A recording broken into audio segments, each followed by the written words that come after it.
Assalamualaikum warahmatullahi wabarakatuh. Beri kami motivasi dalam situasi pandemi ini. Suami tidak bisa bekerja, yang hanya kuli bangunan sana sini. Proyek ditutup dan kami tidak ada pemasukan sama sekali karena mengandalkan gaji harian. Jazakumullah khairan. Cobaan dari Allah Subhanahu wa taala. Ini cobaan. Dan bukan cuma Anda, tapi semua orang diuji.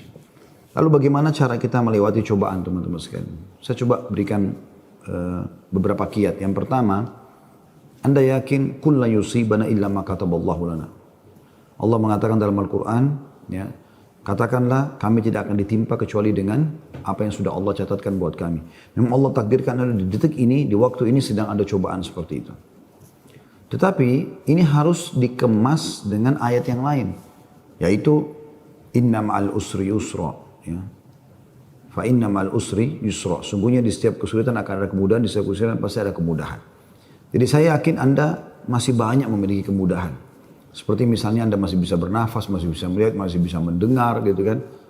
Dan Allahu a'lam, mungkin Anda juga sampai hari ini 8 hari Ramadan Anda masih bisa, ya, hidup, puasa, makan dan seterusnya. Tapi mungkin kekurangan karena pendapatan yang biasa rutin datang ini sudah nggak ada. Mungkin juga Allah Subhanahu wa taala menggerakkan beberapa hamba-hambanya yang memenuhi kebutuhan Anda.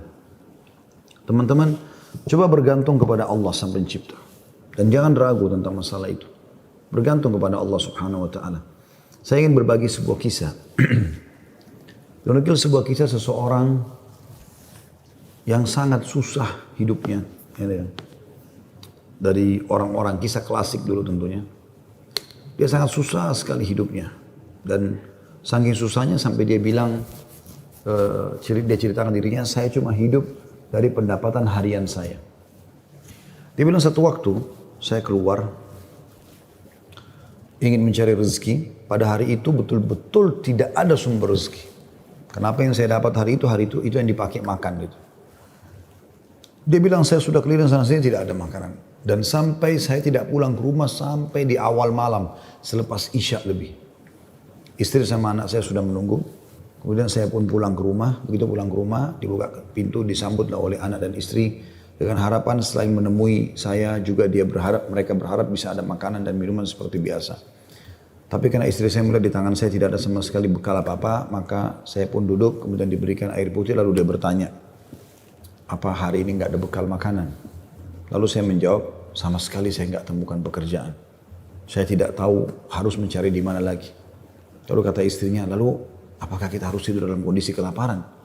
Saya sama anak-anak betul-betul belum makan sama sekali dari pagi gitu. Maka kata dia, baik, saya istirahat sejenak, baru saya akan keluar cari rezeki lagi. Mudah-mudahan malam ini Allah berikan kepada kita.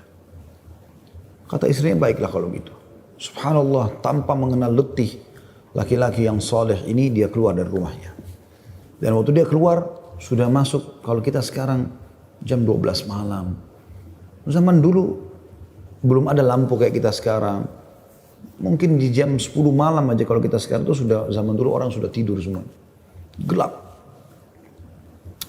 Maka dia pun jalan, dia tidak tahu mau kemana sambil dia berdoa kepada Allah SWT. Ya Allah, kemana langkah kakiku ini? Aku sendiri belum makan seharian, anak istriku juga belum makan. Berikanlah kami rezeki. Sambil berjalan, dia bilang mata saya tiba-tiba melihat sebuah masjid. Di sekitar rumahnya, tidak jauh dari rumahnya. Gelap, nggak ada lampu kan. Zaman dulu belum ada lampu, orang pakai sumbu, pakai minyak, dinyalakan, kemudian baru terang. Itu pun sangat kecil penerangannya sebagaimana kita tahu kalau pakai sumbu. Maka dia coba nyalakan api, menyala, kemudian dia wudhu, dia sholat. Dia tidak tahu harus buat apa lagi. Mulai ada sholat, habis sholat dia berdoa kepada Allah Subhanahu wa taala supaya dimudahkan, dikasih rezeki, dikasih segala macam dan dikeluarkan dari masalah kemiskinan ini. Setelah itu subhanallah terjadi pada malam itu, penguasa di wilayah itu, kalau kita bisa bahasakan rajanya, gelisah nggak bisa tidur dan seperti orang ketakutan akan meninggal dunia. Hatinya terdorong untuk bersedekah. Maka dia mengambil beberapa kantong isinya emas, kan? Lalu dibawa sama dia dan dia bilang, ya Allah, hatiku sangat gelisah, aku takut meninggal sementara aku masih belum memiliki bekal yang cukup bertemu denganmu. Maka izinkanlah hambamu ini bersedekah di jalanmu. Dia bawa berapa banyak karung yang dia bisa bawa, karung-karung kecil, bungkusan emas semuanya. Dia naik kuda dan dia mengatakan, ya Allah, Dan aku minta petunjuk kepadamu. Aku tidak akan memegang tali kekangan kudaku ini, aku biarkan jalan. Raja tidak minta dikawal oleh siapapun. Tergerak hatinya begitu. Subhanallah dia jalan. Jalan. Subhanallah ya, Maha Suci Allah, kisah nyata ini menjelaskan. Kudanya berhenti di masjid yang ada orang soleh tadi yang susah itu. Dia juga heran. Kudanya masuk di halaman masjid, diam di situ. Dia turun. Apa ini rahasianya? Kenapa Allah datangkan ke masjid ini? Dia bilang, saya masuk ke masjid gelap. Cuma ada satu saja sumbu lampu, ya, sumbu lilin. Kemudian saya mendengar seperti ada orang suara, ya, orang yang berbicara. Saya coba mendekati suara itu, ternyata orang yang sedang berdoa. Nah tadi orang yang miskin itu berdoa. Ya Allah, mudahkanlah rezeki, saya sudah seharian tidak makan sama anak istri saya. Berikan kami rezeki, saya tidak tahu harus kemana lagi. Saya mohon kepadamu. Dia merengek-rengek sama Allah. Raja ini dengar. Maka raja itu menegur si orang tadi miskin ini. Setelah salam, dijawab salam, dia mengatakan, si raja ini bilang, saya dengar tadi keluhanmu kepada Allah Subhanahu wa ta'ala. Saya kebetulan bawa beberapa kantong uang emas.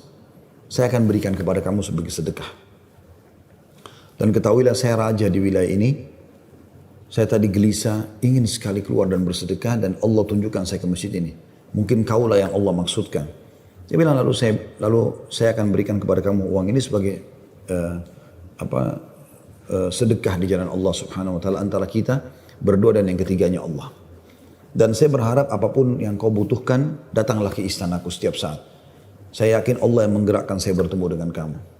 Subhanallah, orang miskin ini luar biasa kalau punya keimanan. Apa yang dia bilang? Wahai Tuan, kalau seandainya saya pun masih punya kebutuhan selain apa yang Anda akan berikan kepada saya ini, maka saya tidak akan datang minta kepada Anda. Tapi saya akan minta kepada Allah yang telah mengirim Anda datang kepada saya.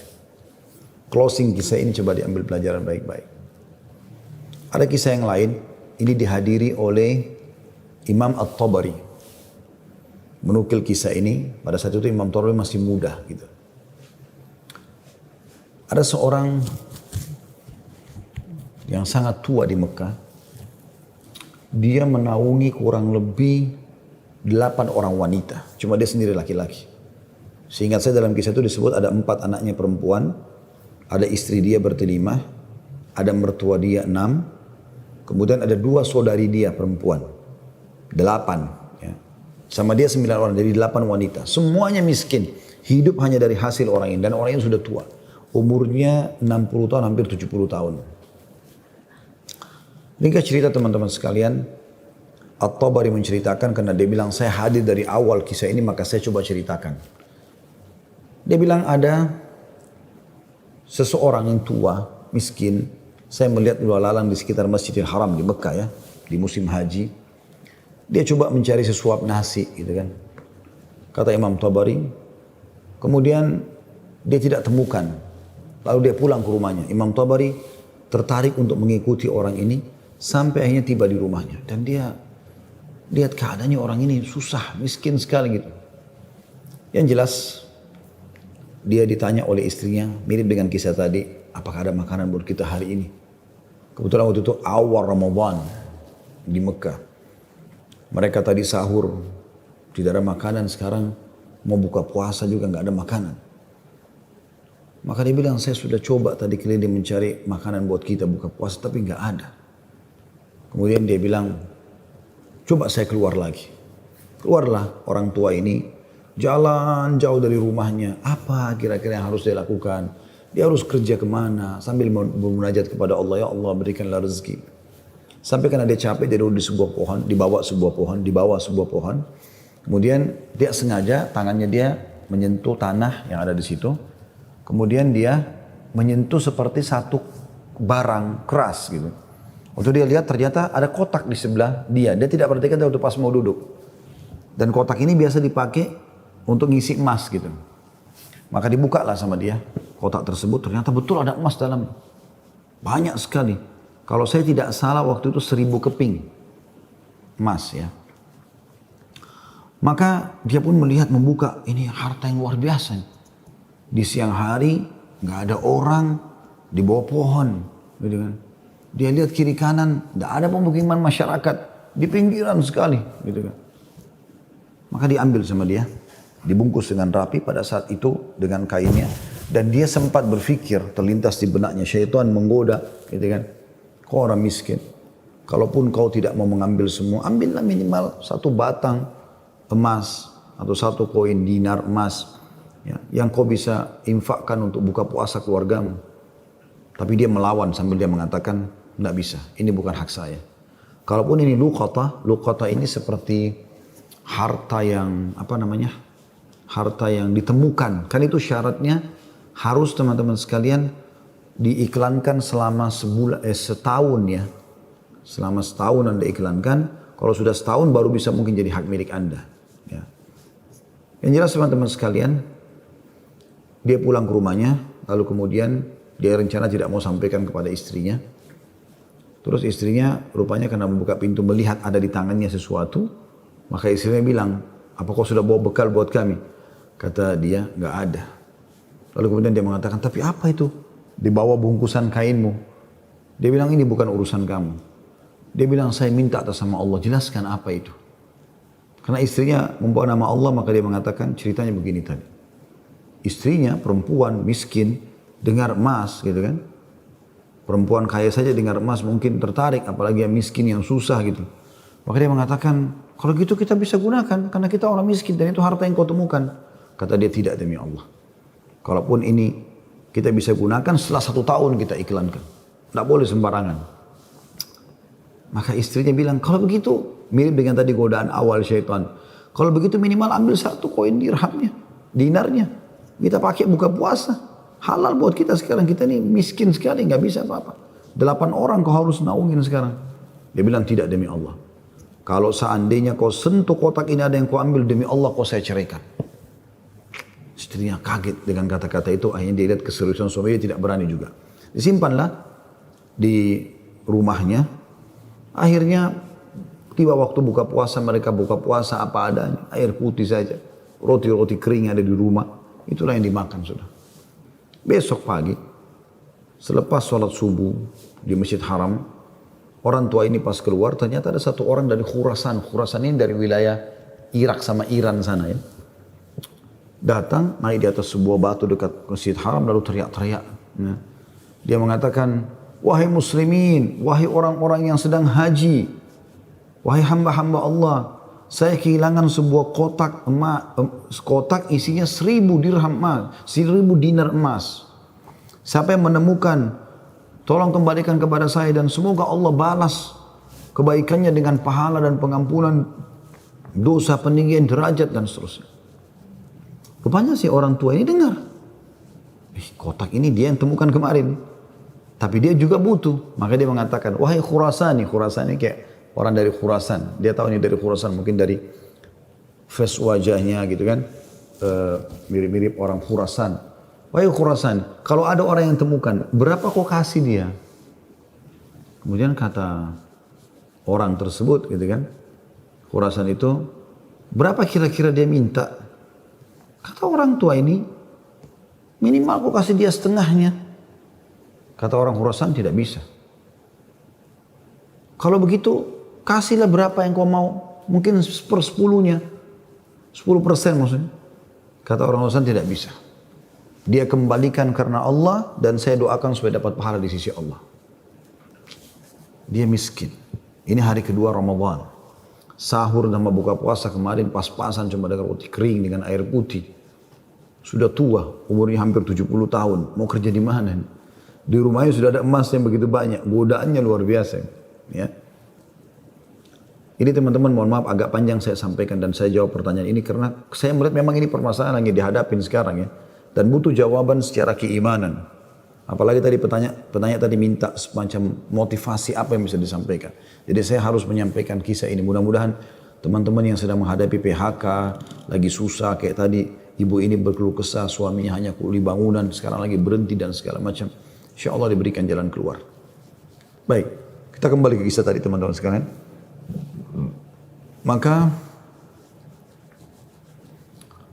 orang ini pulang ke rumahnya lalu dia mengatakan, wahai istriku, aku sudah temukan pemilik emas ini. Kata istrinya, alhamdulillah kalau begitu. Bagaimana perkembangan? Tapi saya minta sama dia supaya dia bayar sesuatu.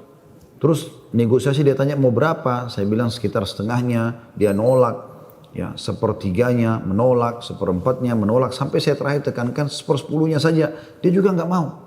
Dia hanya mau doakan saja. Kata istrinya, coba kau kembali ke dia, siapa tahu dia masih mau negosiasi. Ya kan? Dia bilang baiklah. Dia kembali lagi, ketemu lagi sama orang tadi, gitu kan, di hari yang ketiga sekarang. Maka orang itu sama orang Khurasan naik ke atas batu yang sama dekat Masjid Haram. Wahai muslimin, wahai orang-orang yang haji, wahai hamba-hamba Allah, ada nggak menemukan peti saya isinya 1.000 dinar emas, gitu kan? Semoga Allah berikan dia kedudukan, Allah ampuni dosanya, angkat derajatnya dan seterusnya, didoakan gitu. Datang lagi orang tua ini mengatakan, wahai Khurasan, saya sudah bilang sama kau kemarin, berilah upah. Mungkin kalau kau tawarkan upah, orangnya mau mengembalikan penemunya. Kata dia, berapa paman saya kasih? Dia bilang, saya bilang kemarin 1/10. Orang sana mengatakan, enggak, saya enggak mau. Kalau begitu, berikan dia 1 saja. 1%, 1 saja. Ya, dinar itu, yang dia bisa pakai setengahnya, dia sedekahkan untuk beri makan orang-orang susah di sekitar haram, setengahnya lagi dia pakai buat kebutuhan keluarganya. Orang Khurasan ini diam lalu mengatakan, tidak demi Allah. Jadi luar biasa, dia nggak mau kasih. Pokoknya dia kembalikan utuh, ya, atau nggak usah. Dan dia berharap pahala di sisi Allah. Kalau dia minta bayaran, saya nggak mau. Orang ini kembali lagi ke rumahnya, bilang lagi sama istrinya, orang ini betul-betul tidak mau. 1 koin dinar, 1 dinar pun dia nggak mau kasih. Kata istrinya, lalu bagaimana? Kata dia, saya akan berazam sudah mau kembalikan. Semoga Allah menyelesaikan permasalahan kita. Kata Imam Tabari yang menceritakan kisah ini, dia betul-betul hadiri kisah ini. Dia tahu ini jalan ceritanya dan dia menceritakan. Lalu orang ini kembali lagi, ternyata di hari selanjutnya masih sama lagi kejadiannya. Terus kemudian kata orang tua ini karena sudah 3 hari berturut-turut dia mengatakan, wahai Khurasan, kau mau petimu? Saya tahu di mana petimu itu. Kata dia, ya baiklah, saya akan ikut. Ikutlah dia. Kata Imam Tabari, saya ikut ke rumahnya orang tua ini. Jalan. Pada saat tiba di satu rumah, ada rumah yang terbuat dindingnya dari tanah liat. Sama sekali tidak kelihatan ada layak untuk ditinggal. Tapi hanya sekedar tanah liat, mungkin kalau ada angin kencang bisa rubuh. Atapnya ditutup hanya dengan kain-kain sobek. Ya. Pintunya pun diangkat untuk dibuka gitu. Kemudian dia masuk dan dia persilahkan masuk. Saya pun izin. Saya mengatakan, maaf paman, bisa nggak saya ikut masuk? Karena dari awal saya lihat kisah ini. Maka dia mengatakan masuklah. Dia bilang waktu kami masuk, rumah itu nggak ada sama sekali karpetnya, nggak ada apa-apa, kosong lompong. Cuma ada semacam sekat dan seakan-akan di belakang sekat itu ada wanita-wanita tua yang kelihatan dari penampilan mereka juga itu susah, bajunya pas-pasan gitu. Lalu kemudian orang tua ini menuju ke satu arah di rumahnya, terus digalilah tanah, dikeluarkanlah kotak tersebut. Lalu kemudian dikatakan, sayalah penemunya hartamu itu. Ini. Dan saya sempat minta sama kamu agar kau berikan sebagian. Sebagaimana kau lihat ini keluarga saya susah begini. Saya sini 9 orang di rumah kecil ini. Saya sendiri laki-laki dan umur saya sudah hampir 70 tahun. Sementara ini istri saya ada di sini juga sudah tua. Ada mertua saya, ada 2 saudari saya, ada 4 anak saya. Mereka semua miskin. Gitu kan. Maka orang Khurasan itu mengatakan, dia buka, dia periksa, ternyata masih utuh 1.000. Dia mengatakan, tidak. Saya tidak akan memberikan apa-apa. Lalu kemudian dia angkat, lalu dia keluar. Saya cuma bisa doakan kamu kebaikan. Waktu dia keluar, kata Imam Tabari, semua perempuan-perempuan tadi yang tua-tua ini ada, yang memang bajunya lusuh. Seperti orang yang menggigit jari dan kaget ada orang diberikan kembali 1.000 dinar, tidak dibayar sedikit pun. Dan tokoh kita ini luar biasa, dia hanya mengatakan inna lillahi wa inna ilaihi raji'un. Dah, kalimat istirja, ini musibah. Ya, sudah mendapatkan apa dan dia betul-betul jujur, dia jaga, dia enggak ambil karena takut kepada Allah SWT. Dia bilang sementara itu, kata Imam Tabari bilang, saya tidak tahu mau bilang apa. Saya pun menundukkan kepala, serba salah karena waktu itu Imam Tabari masih muda dan belum punya apa-apa gitu. Dia juga membantu apa gitu. Dia bilang, tiba-tiba ada yang ketuk pintu. Lalu pemilik rumah ini buka, ternyata orang Khurasan tadi kembali lagi. Kata dia, ada apa wahai Khurasani? Ya, istilahkan Khurasani maksudnya nisbat kepada negeri Khurasan itu ya. Kata orang Khurasan itu, bisa saya masuk? Kata dia, baik silahkan masuk. Masuklah dia. Kemudian dia mengatakan begini ceritanya. Saya ini punya seorang ayah yang meninggalkan 3 peti emas seperti ini. Masing-masing isinya 1000 dinar emas. 1000 dinar emas. Saat dia ayah saya waktu meninggal, dia mengatakan, 1 dinar emas kamu bagikan sebagai warisan. 1 dinar emas, 1 kotak maksudnya, bukan 1 dinar ya, maksudnya 1 kotak. Berarti 1000 dinar emas kau bagikan sebagai warisan. Itu sudah banyak sekali. 1 kotak 1000 dinar emas lagi kamu gunakan untuk pergi haji kalau aku meninggal. Dan 1 kotak dinar emas lagi sepertiga hartanya maksudnya, itu kau berikan kepada 1 orang yang sangat miskin dan susah. Saya ingin supaya mereka jadi baik kehidupannya. Maka dia bilang orang Husain ini, itulah sebabnya wahai paman, saya tidak mau memberikan Anda 1 dirham, 1 dinar pun. Karena ini amanah orang tua saya.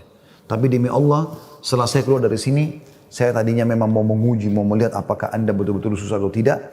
Ternyata sudah saya lihat tempat Anda dan saya keluar, Anda pun tidak marah, tidak apa. Maka saya melihat Anda orang yang paling layak untuk menerima. Maka ambillah ini semua sedekah atas nama ayahku. Kata Imam Tabari, tiba-tiba orang itu taruh, kemudian dia lari, pergi. Saya berusaha mengejarnya, ingin mengucapkan terima kasih bersama pemilik rumah, kami sudah tidak bisa melihatnya, dia sudah hilang orang itu. Kemudian saya pun dipanggil kembali oleh pemilik rumah, duduk, kemudian dibukalah pada saat itu kotak itu, lalu mulai dia panggil ke-8 wanita yang ada di rumahnya itu. Kata Imam Tabari, demi Allah dia mulai membagi kepada kami rata. Semua, satu-satu perempuan dikasih 1, dilempar. Dan diduduk seperti orang yang duduk bersila. Jadi kain baju itu, ya habis itu biasanya kita tahu kalau kita bersila bisa ditaruh sesuatu ya. Maka mulai dia melempar dinar-dinar emas itu satu persatu. Kata Imam Tabari, ke dia juga 1, lalu dilempar ke saya juga 1. Karena jumlah kami 10, karena kan tadi mereka 9, orang ini sama 8 orang wanita sama Imam Tabari itu 10. Maka kami masing-masing mendapatkan ya 100 dinar. Kan 1000 kan? 100 dinar. 100 dinar banyak sekali udah. Gitu kan jumlahnya. Setelah selesai, lalu dia mengatakan kepada istrinya, wahai istri, bukankah ini lebih baik setelah kita sabar sedikit, Allah menjadikan semua jadi milik kita, daripada kemarin kamu ambil 1 dinar tapi haram. Kemudian dia balik kepada saya, kata Imam Tabari, dan dia mengatakan, demi Allah, baju ini yang saya pakai, dia bilang, hanya ini baju yang utuh di rumah kami. Sebagaimana kau lihat baju-baju ini semua yang dipakai oleh keluargaku, tidak ada yang layak dipakai sholat. Jadi kalau waktu sholat tiba, saya sholat dulu, kemudian saya sembunyi di satu tempat, baju ini saya buka, dipakai oleh istri saya, dipakai sholat. Habis itu dibuka, dipakai sholat oleh mertua saya, dibuka, dipakai sholat oleh saudari saya, oleh anak saya. 1 baju. Kata Imam Tabari, saya berterima kasih padanya, kemudian saya pergi. Saya menemukan harta itu sangat berkah dalam hidup saya, dia bilang. Dan saya pada saat itu ingin berterima kasih, saya ingin membeli sesuatu yang bisa dipakai buka puasa, maksudnya datang ke tempatnya dia. Saya temukan ternyata perempuan-perempuan yang tadinya mereka bajunya kumuh, sudah berganti baju, mereka bawa makanan-makanan, mereka buka puasa dengan light. Kemudian saya pulang, dia bilang, kata Imam Tabari. Beberapa tahun kemudian saya datang lagi ke Mekah, saya datang ke alamat yang sama, rumah itu sudah tidak ada, saya cari tahu ternyata orang tua ini sudah meninggal, dan saya temukan anak-anaknya yang perempuan 4 itu semua menikah dengan tokoh-tokoh masyarakat Mekah, orang-orang kaya, dan keluarga mereka menjadi orang yang mampu semuanya. Butuh kesabaran akhi dan ukhti. Yakinlah, Allah tidak akan membuat kita susah. Allah tidak ingin itu. Tapi cobaan lagi datang, apalagi bukan kepada Anda sendiri. Selanjutnya juga saya sarankan sunnah Nabi SAW, kalau kita sedang diberikan cobaan, lihat orang yang di atas kita. Lihat orang yang lebih susah.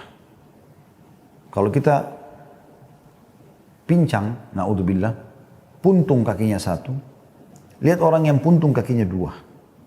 Puntung kakinya dua, lihat orang yang juga puntung tangannya.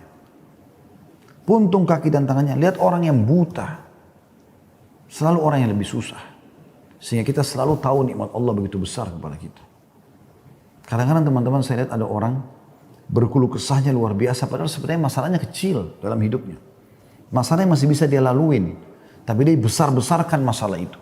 Sehingga akhirnya dia tidak bisa melalui cobaan dengan baik. Apa kata Umar radhiyallahu anhu tentang masalah ini? Orang yang Allah berikan cobaan kepada dia dan pasti Allah akan uji hamba-hambanya. Sebagaimana Allah jelaskan dalam surah Al-Baqarah, ya, ayat 155 ya. A'udzubillahi minasyaitonirrajim. Walanabluwannakum bisyai'in minal khauf. Kami pasti akan menguji kalian dengan sedikit takut. Minal khaufi wal ju', rasa lapar. Wa naqsi minal amwali wal anfusi wath thamarat, dan kekurangan jiwa. Yang orang kita cintai meninggal, harta juga kurang, hasil panen juga kurang, pekerjaan tidak ada, di PHK kayak sekarang masa pandemi. Wabashshirus sabirin, dan sampaikan kepada orang-orang yang sabar. Siapa mereka ya Allah? 156-nya. Alladzina idza asabathum musibatun qalu inna lillahi wa inna ilaihi raji'un. Mereka yang kalau ditimpa musibah mereka mengatakan kami milik Allah, kami akan kembali kepada Allah. Lalu Allah bilang apa? Ulaika, mereka lah. Alaihim salawatu min rabbihim rahmah. Mereka akan dapat ya jalan keluar dan rezeki dari Tuhan mereka.